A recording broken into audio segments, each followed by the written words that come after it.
I want to rank the RWBY openings. I couldn't think of a witty way to start this video, so I'm just gonna get right to it. RWBY's different openings, you've seen them, and I want to tell you which ones I like from the worst to best. Now, obviously, this is gonna be a hyper-subjective video. It's all just my opinions. I highly doubt you'll agree with everything I say, especially since we're dealing with music in this video, and music is like the most subjective form of art there is. So, of course, if you're willing to sit through me blabbering on about how I like or don't like certain openings, I highly encourage you to share your own thoughts and opinions in the comments too. In order to help preface why and how I ranked the different openings how I did, let me explain what I personally consider to be good or bad when it comes to an opening sequence. First, like I already mentioned, music choice. If I don't like the song, then it won't matter how good the visuals are. But if the song is amazing, I might be more forgiving of a boring or lazy visuals. Like Cowboy Bebop's opening. Visually, it's fine, but it's that song that's just a banger. On the flip side, Madoka Magica's opening has some really intriguing visuals, but the song is such a bore, I usually end up skipping it. Next, I think a good opening should hint at what's to come in a volume, however, it shouldn't spoil anything. Putting blatant spoilers into your openings suck, and it ruins the fun of watching the season itself. It's a fine line to cross between giving a cheeky hint and just ruining a good surprise. On a related note, if the opening shows us something but we never get to see it, then that really disappoints me. From what I've seen, this seems to be mostly a RWBY specific problem, for the most part at least. It just always irritates me when the opening promises me something that looks cool, but it never actually happens. Lastly, this is just my thoughts on the openings themselves. How I feel about the actual volume itself isn't going to play any role in how I'm ranking these. Alright, we got all that setup malarkey out of the way, let's dive into my list. Starting with the worst RWBY openings, we have...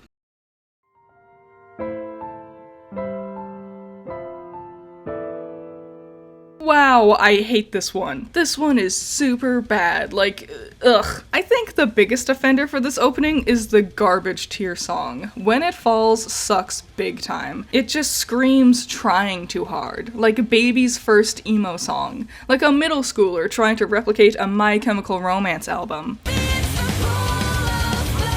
The manic tempo for the song means it feels like a throbbing headache forming in my ears, sounding more akin to monkeys slamming on pots and pans than anything actually resembling music. The fast pace also does Casey and Jeff no favors when it comes to their vocals. You can hear how badly Casey is trying to keep up with the beat, but she sounds more like she's out of breath than anything else.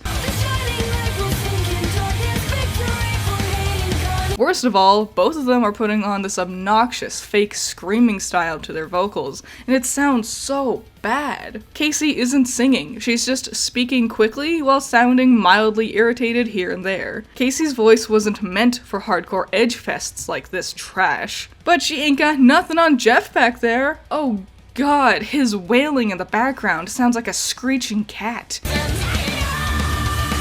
And the cherry on top of this disasteroid is the fact that Casey and Jeff mumble-bumble their way through their lyrics to the point that I can't even make out what they're saying. If you can't articulate your own lyrics in a way so the listener can actually understand them, then maybe use 3 seconds of brain function to realize you need to change the pace of the song. Breaking away from the train wreck that is the music, the visuals themselves at least match the idea of we're trying way too hard to look edgy. The rose petal falling onto a rose just to be trampled by a horde of stampeding Grimm is actually nice. I like the idea that the Grimm are disrupting the peace RWBY and her friends are currently in, but strap in because it's all downhill from here. Zooming into an Ursa's eye, we get sucked into a washing machine, apparently, giving us glamour shots of our most important characters, Team RWBY, Team Juniper, the villains, these background losers with 3 lines of dialogue. Seriously, Team Sun does nothing this volume. Why are they deemed important enough to put into the opening?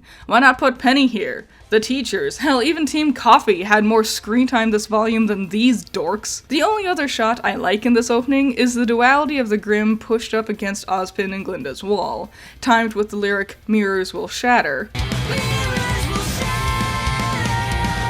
See, it's nice when I can actually understand your lyrics. Having the proverbial wall, which is also used as a mirror shattering before them, is a unique symbolic way of telling us that not only are the teachers facing an imminent threat just outside their walls, but also the world they find themselves in is falling down around them. A cute way to allude how Beacon falls in this volume. More interesting is when the mirror shatters before them, it's not an army of Grimm behind the wall anymore, but instead it's Ironwood's fleet, giving the general and his army an ominous and potentially dangerous feeling. But then they ruin it by fading to Blake strolling through the Foreverfall forest. Cool. There was definitely a more clever way to tease Adam and the White Fang's involvement in this volume. Hell, he could have been the one in the washing machine of death from before. Our heroes running next to the Elysian soldiers looks goofy. They're just so bright compared to everything else around them. Like a cartoon character just stumbled into a different show. Aw, sweet. Yang fights Mercury. Awesome. Blake fights Adam? That's going to be amazing. Weiss fights Emerald? When? Emerald doesn't fight anyone this volume except for Team Coffee. Ruby fighting Cinder? Oh, you lying bitches. Cinder doesn't even use her daggers once while she's on school grounds. Hey, let's transition from that cool deathmatch compilation to now look at our loving family members. Wasn't it cool how they introduced these characters of Crow and Winter? How Weiss seemed completely blown away by her sister's appearance, and how their uncomfortable conversation gave us great insight into how the Schnee household is more problematic than we might have thought. And then seeing a mysterious man drinking alone at a bar, who's also seemingly interested in Winters' ship, approaching the school grounds, resulting in a cool battle where Ruby reveals that's actually her uncle, the same one the show has been teasing to us for the last 2 volumes. Wasn't that cool?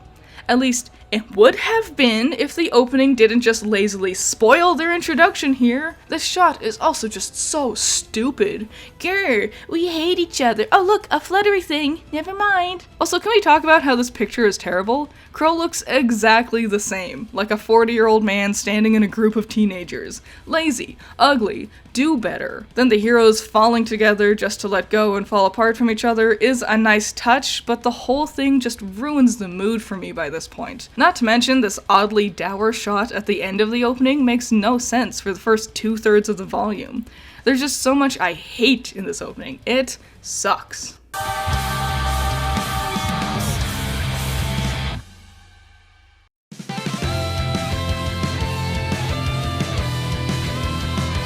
Ugh, I hate this one. This one, like, actually irritates me. Ugh, I hate it. I swear, they're not all going to be this negative. It's really just these first 2 that I hate this much. I guess we'll start with the music. Trust Love is fine. It's whatever. I don't particularly care for it, but it's not as mind-numbingly awful as When It Falls. The biggest issue is with Jeff, once again, caterwauling in the background during the Trust Love lyrics.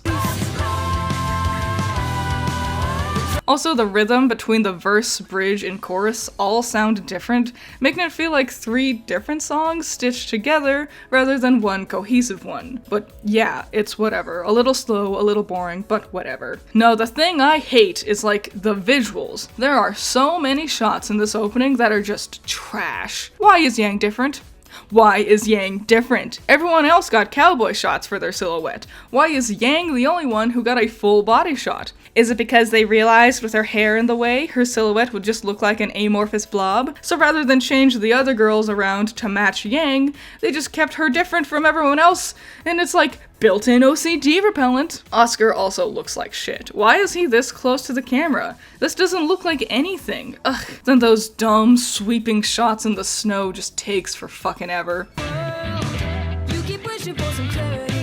That's a really big issue with the newer openings. Did you know that the openings for RWBY have been getting longer and longer every single volume? This opening is 1 minute and 36 seconds long. That's insane. And okay, I get it. In a vacuum, 1 minute and 36 seconds doesn't sound like a lot, but it does add up. This opening feels slow and boring. It doesn't matter how good an opening is. If it takes forever to get through it, I'm going to get bored and anxious. Just get to the real show already. The only thing I really like is the shots where Team RWBY transition through their various outfits over the years. This volume had big themes of reflection. Look how far we've come. They get their huntsman licenses and everything. These progressional shots of their outfits is a cute way to allude to this concept. Ironwood's shot is fine, and I like that the Aesops continue this silhouette theme from before. Keeping them as a silhouette similar to our heroes makes it seem like they're themed in a similar way to them, and so I think they'll be on the same side, then leading into that twist later. The way they fade in this shot is just sloppy though, I don't get it. But then we see Tyrion, also in silhouette, and now I'm just confused. Are they good guys or what? When everyone matches the same theme, you can't tell what side anyone is supposed to be on. It goes from being a cheeky little twist to confused. But then we get this shot of Ironwood shooting his pistol, and I think it's supposed to allude to him shooting Oscar at the end of the volume, but I'm just confused because he's standing in the middle of Mantle. Maybe they just wanted to trick us into thinking this was going to be about Robin, but then it really gets confusing when the snow creeps up behind him and we transition into Jacques. It makes it seem like Jacques is somehow in control of Ironwood, and then our big, ugly glamour shot, Penny's back. Oh, oops, spoilers. Yeah, if you're going to put that huge of a spoiler into your own opening, you've just failed. Outright. This doesn't even look good. Why is it so bright? Also, this is just the same exact effect as Ren noticing the Aesops were attacking them. It makes it feel like they just grabbed a random particle effect in their software and reused it for both of these things. It's lazy, ugly, and Penny deserved better. Also, okay, I'm gonna sound like a crazy person here. I hate when shots get unnecessarily slow motion. Slow-mo is used to give something emphasis, make it look cool, make a frantic action easier to see. This dumb slow-mo smile Penny does just infuriates me. It looks like she's just going to fall right over. It's just, you know that thing in anime when like two characters high-five and then their hands just linger in the air for no reason? I hate that. That's not how you high-five. I bet I sound insane right now. Then we get a similar thing with this next shot. Yang winds back her punch and hold it, linger on it, give us your ugliest looking, sloppiest yell you can muster. Okay, now you can fucking move. Just why? I hate it. This is also when I realized that the opening is like still fucking going on, and I get so bored I just check out. Ren's on screen for like 2 seconds. It sucks. He deserves more, especially with how much he does this volume. Teasing the Aesops' abilities and the Geist fight from the mines is a nice idea, but we put a really big amount of emphasis on Elm here. Why? She doesn't do anything special in that fight, or the whole volume. With this flicker effect, it just looks like Jacques is in control of Ironwood again. Why? Then we just finish off the opening with some random glamour battle shots. Whatever. Finish off with that big shot of everyone, and it's ugly as butt. Ironwood and Winter look like literal giants with how they're placed here, especially since you can see their feet placed slightly behind Team RWBY's. Why did they separate the Aesops from the boys to the girls? Why are Yang and Blake in running positions? Why is Crow so damn far away? Why is Oscar just trotting, looking like an Animal Crossing villager on his way to pay off his debts? He isn't even holding his cane. What the hell? He's also the only one in full profile? Ugh, it's just a shitty ending to a shitty opening.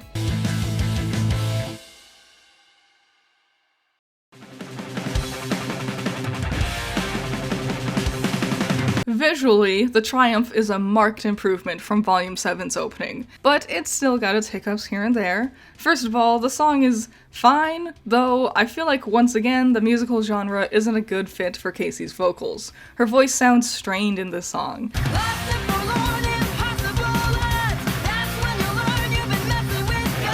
However, this is the first time I could see a real improvement in her singing, specifically during the slower parts of the song.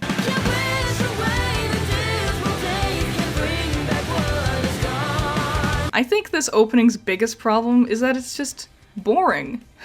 I guess at least it matches the tone for the rest of the volume. For having such a hyper-rock score to accompany it, the pacing of this opening just feels slow and drags on and on.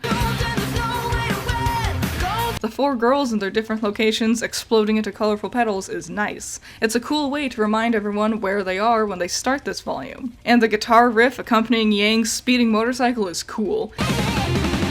But that's when it starts to go downhill. See, even the characters themselves look bored. It just takes so long for Nora to flop in and point at the camera. The shot feels like it should be in a kid's cartoon, like Blue's Clues. Not on top of a rock song for an action anime. Slow, boring, slow, boring. Everyone looks bored or tired. Stop putting 2D images in the show at random. This looks so sloppy and feels super lazy. While I like the threatening angle of the Seekers' tentacles cornering Lionheart, what's bouncing up from the background just feels silly to me. Okay boys, stand still, don't move too much.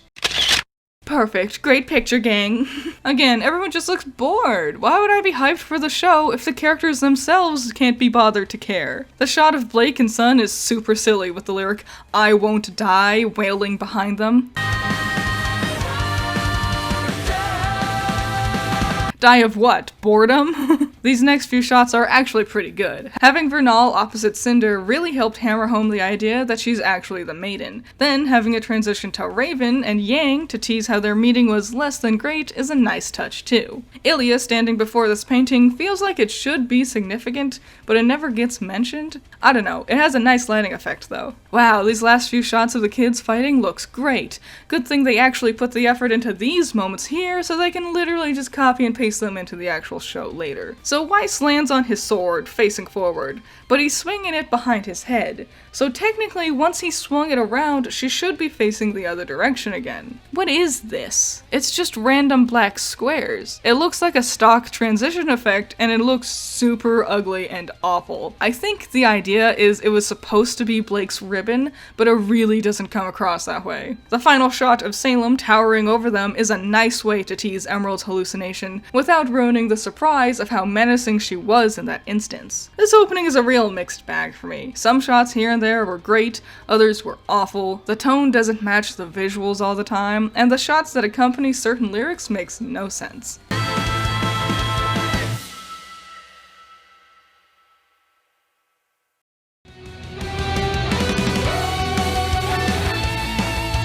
Let's Just Live, I think, suffers from being the first opening using their new animation software, because a lot of its issues just feel like amateurish mistakes when it comes to the technical aspect of things. As far as the song goes, it's fine in a vacuum. I like the song on its own. The slowly more melodic nature to it really highlights the strengths of Casey's singing voice. It's just when it's paired on top of this opening is where it makes no sense. I'll go more into the specifics when I'm going over its visuals. This colorful orb being split apart by the Grim and flying across the map is a cute way to allude how the girls are all separated, while also referencing the Grim attack was the reason for their separation. Transitioning to Ruby walking by herself, alone without her team, before she turns to see Juniper standing nearby waiting for her. A really nice little touch here is the fact that they're standing in order of their team name, but there's an empty spot between Nora and Ren where Pyrrha would have been, where we then see Ruby fills that spot as they walk away. Subtle, yet smart stuff going on there. My biggest gripe is how stiff the animation is here. The team looks like they're more tiptoeing around rather than actually walking. Moving up to Crow, showing us he's watching them, he also appears rather stiff. I do like the little bit where the bird, presumably Raven, flies past and he just looks pissed. A nice nod to their argument later in Higanbana, and his general distrust in his sister. This Weiss shot is super pretty with its lighting effects, so it's a shame the rest of these shots feel so dark in comparison. So Whitley totally just looks like another butler, right? With him being paired with Klein here in a rather formal pose and a similar vest and tie situation as Klein, I saw a lot of people initially thinking he was going to be another servant in the manor. Now, in hindsight, it seems silly. He does have the signature Schnee hair and eye colors. I don't know, maybe if Klein was the one in the background, it wouldn't have gotten so confusing. Once again, everyone feels so awkward and stiff here. Weiss's little headache, I guess, really just doesn't look right. She feels like a Barbie doll with how limited her body and actions are. It just doesn't hit as hard as it should. Personally, I really hate how they spoiled the fact Sun was tagging along with Blake here, especially since they try to jazz up the scene later with, "Ooh, who's following Blake around?" But I do really like how this shot really highlights Gira's height versus the others. This shot, this one with Yang, amazing. It's so smart, hinting at how she starts back up her training with Tai, but then he looks concerned before it switches to her two-armed nightmare version of herself. It's so good. It's smart with its camera placement and the animation of the characters. Great stuff. I love it. Then having Yang falling into a haunting hellscape with Adam's mask glowing ominously behind her, just chef's kiss. So good! Although it is dampened a little bit by having the Bohr brothers zipping in front of her, I don't think having them pose awkwardly was necessary for this opening. You could have just omitted them entirely. The next bit with the villains is also really good, especially since they go ham on making the camera active and utilizing really intense shading and lighting effects on our characters. A little thing that I also like is how after seeing everyone else mugging the camera, we get to Cinder, who turns away meekly. It's so fascinating to me seeing her in such a weak position, and this shot really highlights it well. But then these werewolves posing and flopping around afterward does feel more silly than threatening. Again, it just feels very stiff. Now, unfortunately, these next two shots are definitely the worst part of the volume. This little mini fight of RWBY against Tyrion looks so goofy. The choreography is slow, clunky, and just plain stupid. Like, what is this? What was that? A half-assed handstand you gave up on? Who kicks like that? It's dumb. Now, personally, I have a bit of a conspiracy theory about that Dumbo kick. I think they originally had Tyrion fighting RWBY with his tail here, and that hit was him crouching over to strike at her with his stinger. But then the last minute they realized, oops, that spoils a very cool moment in the volume. We gotta cut that out. So then they just half-assed it and made it this weird little crouched backwards kick shit. I have no proof if this is real, it's just my theory. Then, oof, the real cream of the crap here. What in the hell is going on here? Adam is nowhere in this volume, especially not anywhere with Blake. The only time we see Adam was during Yang's nightmare, so why promise us a Blake versus Adam rematch here? Also, where are we? What is this Poppy the Performer empty-ass landscape we've been dumped into? Strap in, it's tinfoil hat time again. I'm pretty sure this is supposed to be the super dangerous deserts in Menagerie, but similarly to Adam, we never get to see these deserts that Blake mentions, so why the fuck is it here? Well, I'm curious if initially, like in a really early draft of the volume, they did have the idea that Blake would end up going out into the desert and fighting Adam, or at least seeing him, or maybe like a mirage of him or something. Then somewhere in development they changed this conflict to instead be the one with Ilya, which would explain why Ilya isn't anywhere in this opening. With how awkwardly stiff the animation is in this whole opening, I wouldn't be surprised if this was one of, if not the first thing they actually animated for this volume. Also, Adam and Blake move super slowly, like this looks bad, and this dumb little scream face Blake makes is so goofy. Also, the song weirdly like picks up here. This is the thing I was mentioning earlier about the soundtrack. Like, it sounds like upbeat and melodic here. Like, yay, Adam is going to kill Blake, woo, dance time! Weiss has literally zero shading or lighting effects on her face here, and it looks sloppy, rushed, bad. Let's go with bad. I do like the final bit where we see Juniper fighting off some beowulfs. I think it looks cool. Though this final shot is confusing with its character placements. Why is Jean so big? Like, I know he got a lot of development this volume, but it just looks off. Why not make it RWBY? Why not have him up against the rock with the others so they're all the same size? My final thoughts on this one is it obviously looks rushed, or at least unpolished. More of a proof of concept for the art direction they wanted to take, rather than a product they actually wanted to use to sell their episodes. It's a shame. I bet if you just polished the animations a little, changed some things here and there, this could be a pretty decent opening.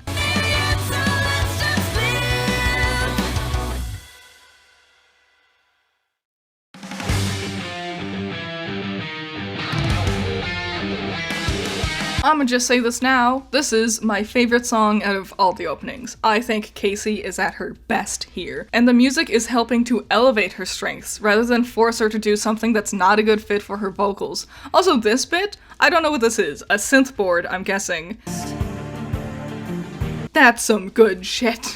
Lyrically, I also just really like this one. It can't be easy to write lyrics for the show 8 years consecutively without running out of ideas, but this one feels really refined and a bit more open than the others. Like, this song could have been about anything, not necessarily RWBY, and I like that. Onto the visuals, this beginning is pretty rough. Maybe it's me, but this rapid blinking of black screens hurts my eyes. It makes me feel nauseous. Not a great way to start an episode, huh? On top of that, their poses really aren't too impressive. I also don't know why Weiss was the last one to pose for the camera, because she does very little for this volume actually. But after this point, it really picks up. The slicing of the moon that punctuates Casey's first lyric just sends chills down my spine. Also hinting at how we learn the secrets behind the shattered moon this volume too. I will admit that Juniper posing at the train station feels a little lazy. However, I think the jocular tone of the team here is a nice touch, sort of reminding the audience that we've got to team back up with these guys because they're our friends after we've been separated on the train. Cute! Oh, it's cute! RWBY and Weiss being all playful on the train is a bit odd too. It really just doesn't feel like something Weiss would be doing, right? Like, it feels childish, especially hot off the heels of everything she's been through in the last few volumes. I don't think playing tag would be something Weiss would be in the mood for. I do like how Yang seems rather distant and troubled, hinting at her issues with Adam, even seeing his reflection quickly flashing in the window next to her. Which leads us to probably the worst part of the intro, the fact that they spoil Maria's silver eyes. Like, yeah, they don't flat out show us she used to have silver eyes, but come on. This thing where we zoom into each of their eyes is so obvious at what they're hinting at. To the point where I've seen people reacting to the volume where they were explicitly told not to watch the opening yet because it spoiled it for them. Shout out to sirs and madams, they're really cool.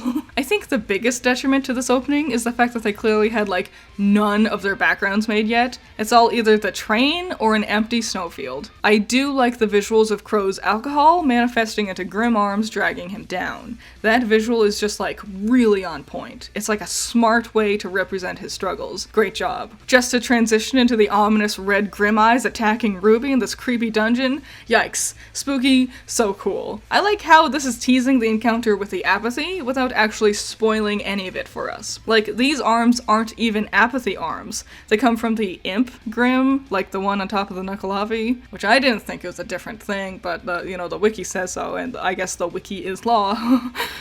This location hints at the adventure in the well without actually spoiling anything that takes place during that time. Just well done. Unfortunately, I can't say the same for the next bit with Cinder. The red hat floating past pretty obviously hints at Neo's return, and I wish they could have been a bit more subtle about that one. Also, here's something I really wish they did.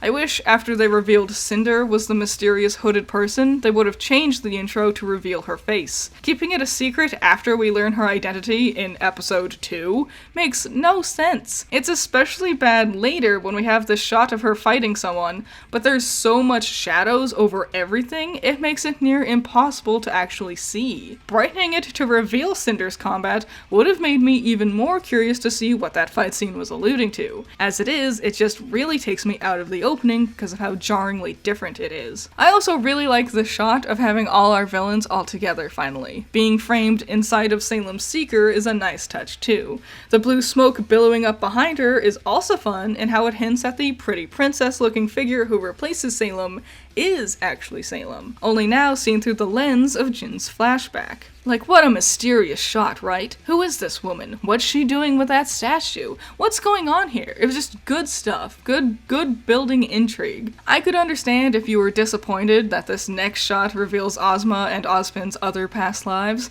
but I didn't really care. I actually liked seeing the progression leading up to Oscar, but then John's gotta ruin it by reminding us of one of the worst moments in the volume. The final glamour shots on the train look nice, but I also get the feeling that they only did this because, again, the train was the only thing they had modeled so far. It's not terrible, it's just once you start thinking about it, you realize how many of the backgrounds here appear in the first couple of episodes, making you realize that production might not have been as far along in the volume as you might have hoped for. However, to end off on a positive note, I do like how the girls transition into each other during this little fight. I think it's a cute touch. And this final posing shot is much better than that crap from Volume 7. Well done.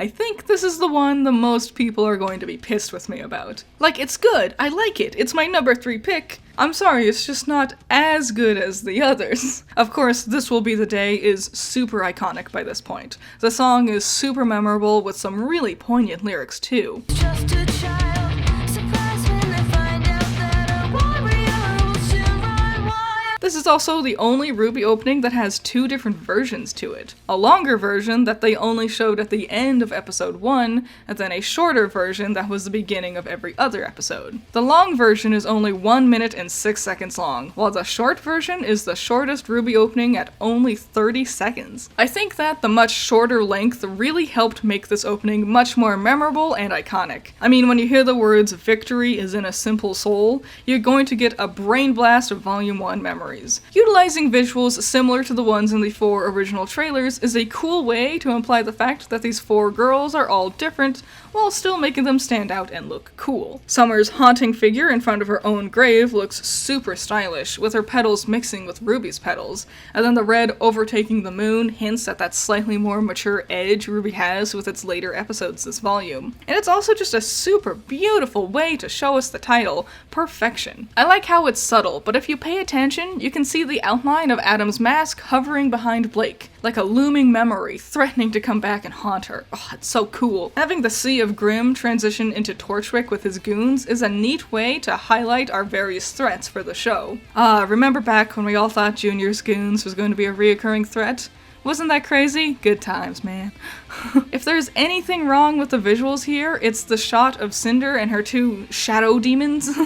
Like, I get the idea of it hinting at the fact that there are 3 people who are a bigger threat than we realize, but this is just goofy looking. These humanoid blobs more hint at the idea of Emerald and Mercury, rather than the actual characters. This could have been any 2 schmucks for all we know. Then this weird red dark spot attacking the girls is an odd choice, especially when you go back and realize that this is just the effect that they used on Raven's portals, so it almost looks like Raven is taking pot shots at the girls. I don't know, it's just weird. I like the quick shot of Juniper being together. Despite being in rather basic poses, I think their expressions and small gestures do a good job showing us what their personalities are. That's the biggest thing with this opening. I love it. It's super iconic, but it also really doesn't say much. It's just more to introduce the characters to us. Nothing really specific about the volume gets hinted at here. The final rundown past our main characters landing on that classic silhouette of RWBY with her scythe is still fantastic. I really wish they would have kept this look for their titles moving forward.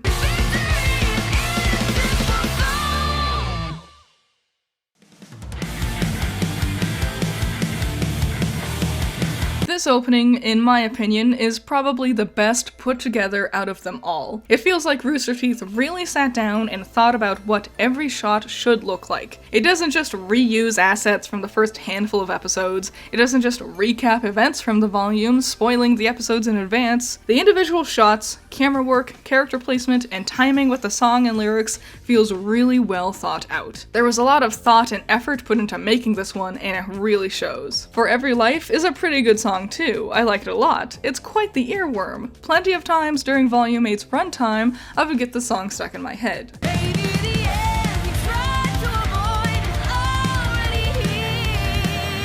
I like how, if you only listened to the tempo of the instruments, you might be inclined to believe the song has an uplifting tone to it. But once you pay attention to the lyrics, it's actually quite a dour song. It talks a lot about losing, failure, and things of that nature. Some roses will never bloom, some dreams rot on the vine.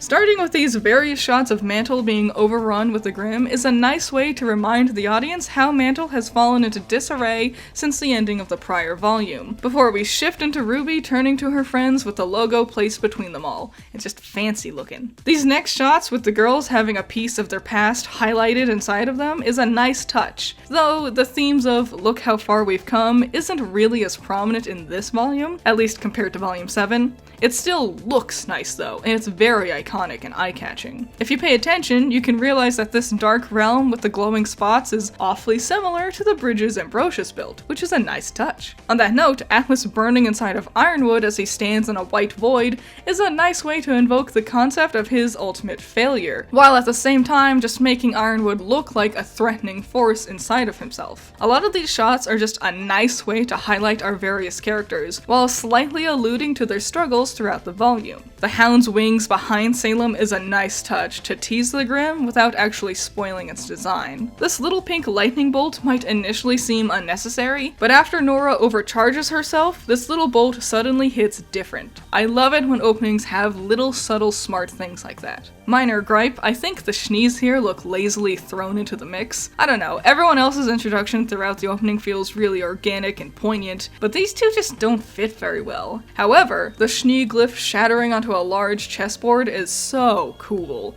I like the chess analogy here with Salem's forces going against Ironwood, and if you pay attention, he obviously loses.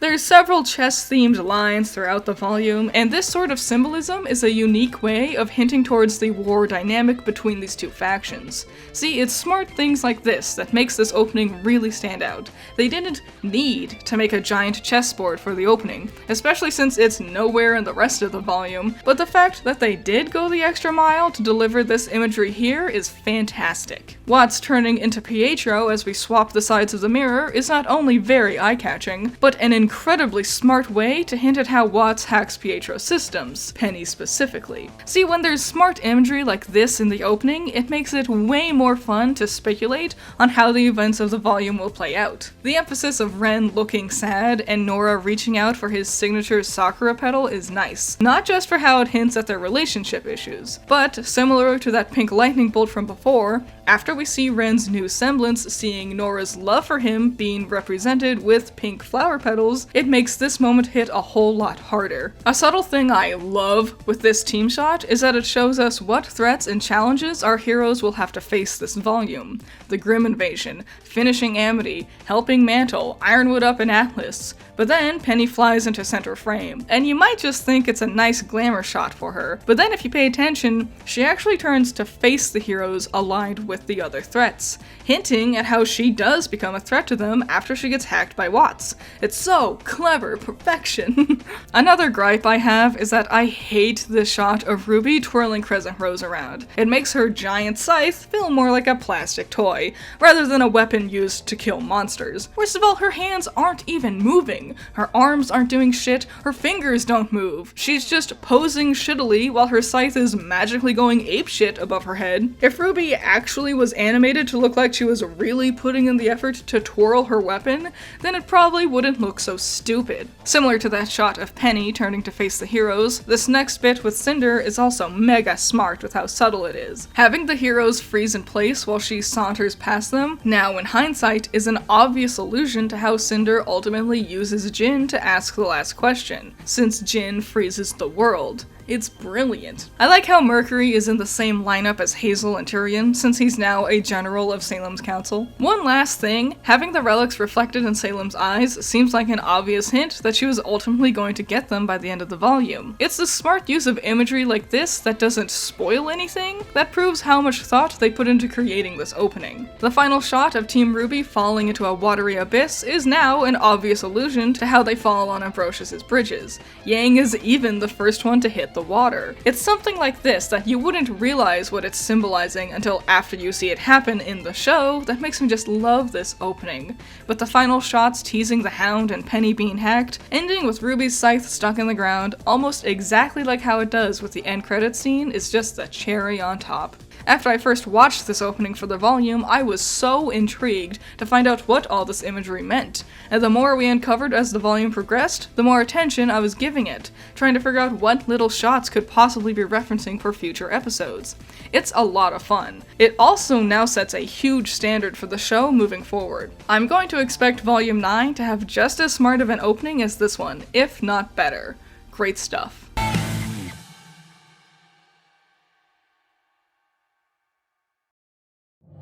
There's a point where it tips, there's a point where it breaks, there's a point where it bends, and a point we just can't take. God, what a good one, right? Like, come on, this was obvious for first choice, right? Volume 1 set a pretty decent standard, but its follow-up just really knocked it out of the park. I love everything about this opening. While not all the visuals are as smartly pieced together like how Volume 8 has, I think this one does a perfect job getting me hyped for the show. Not just Volume 2 either, though this one does a fantastic job at setting the overall tone for the volume as a whole, with its music choice, its visuals, and how they work together. I also think Volume 2's opening benefits from being the second shortest of them all, lasting only 56 seconds. I personally think shorter openings lands much more of a punch and tend to feel much more memorable. They also tend to use much more iconic visuals compared to the longer, more drawn out openings, who often seem to be floundering to jam as much into their openings as possible, which usually makes it feel like a mixed up mess. Short openings help keep things concise and tightly pieced together, without any fluff or filler. Musically, Time to Say Goodbye is another RWBY classic. Now it's time to say goodbye. I love it. How can you not? It's super catchy, albeit a little mumbly at times.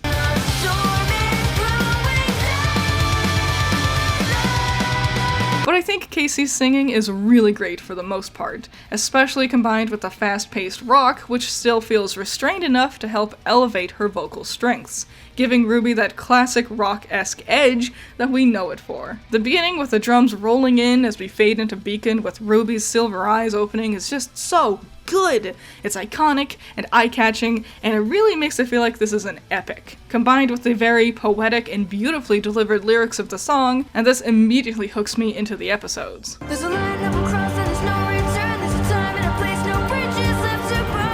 Transitioning into our 4 RWBY girls with a billowing particle effect pulling at them as they stand ominously in this blank version of the school is so intriguing.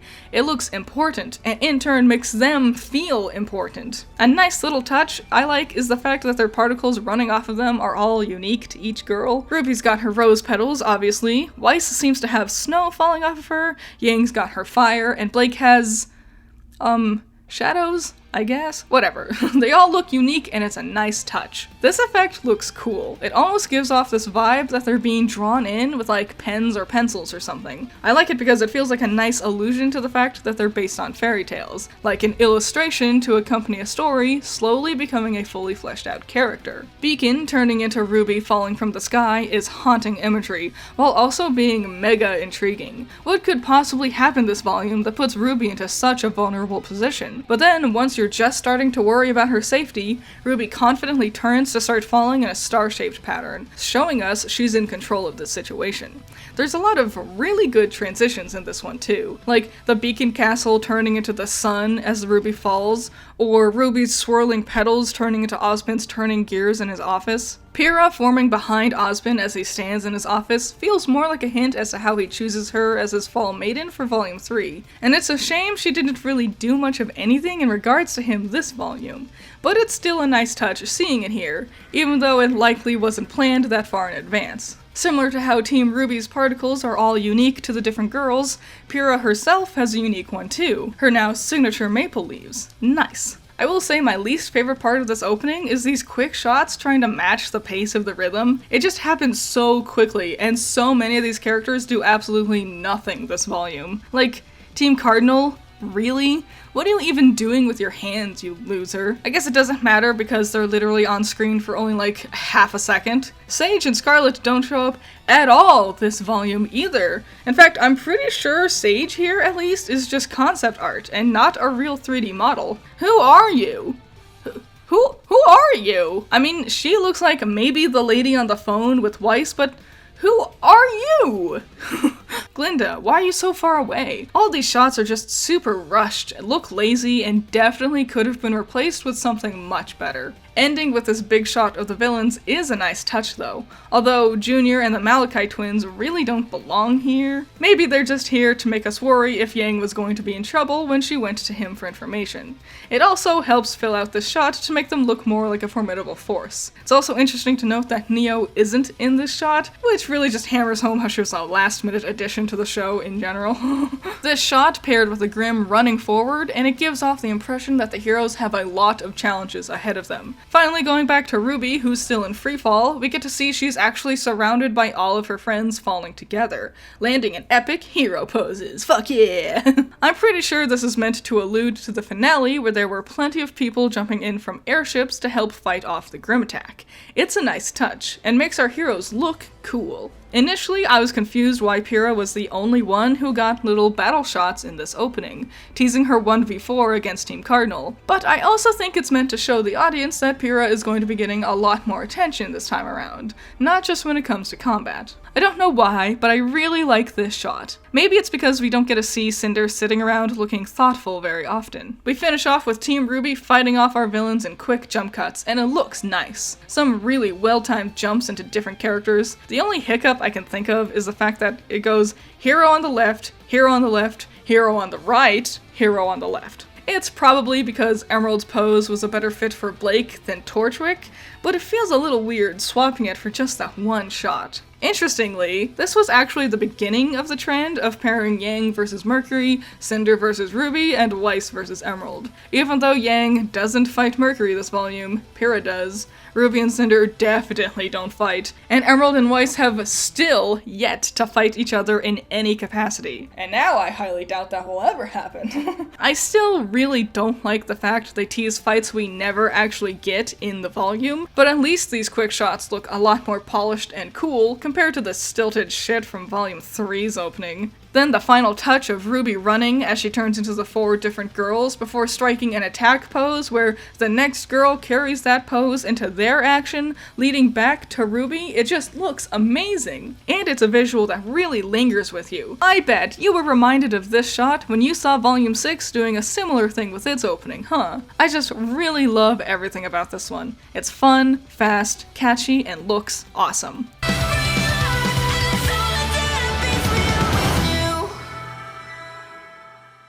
So, thanks for listening to me talk about my thoughts and opinions on these openings. Like I said before, go ahead and tell me your thoughts and opinions in the comments below. I would love to see them. Thank you so much for watching this video. Shout out to my $10 patrons. You're all amazing. Nako, James Dodds, Cool Duck, Andrew, Ramiel, Valhalla Knight, Chamomile, G Extreme, Classy Critic, Surge, Boulder Off Bros, Noah Perkins, Sunny Shy, Great Bar, Caleb Grimm, Pentamenta, Genital War Thunder, Carmen, Order, Vortex, Jake, Sarah's Van, Amber, and Melef. So yeah, I really want to hear your thoughts and opinions. Can you tell I don't know music very well? Like, I don't know music words very well. So I'm doing my best, but articulating my thoughts on music is difficult because I don't know how to say music things. Yeah, I would love to hear your thoughts and opinions. Which one's your favorite? Which one's your least favorite? Do you disagree with everything I said? What did you agree with? Any and all thoughts and opinions. I really want to see them in the comments below. I think this is a fun topic to discuss, and I'm glad I finally got to do it finally. Oh my god, this video has been like 4 months in the making. So yeah, any and all thoughts and opinions, leave them in the comments below. I'll see you in the next one. Bye bye.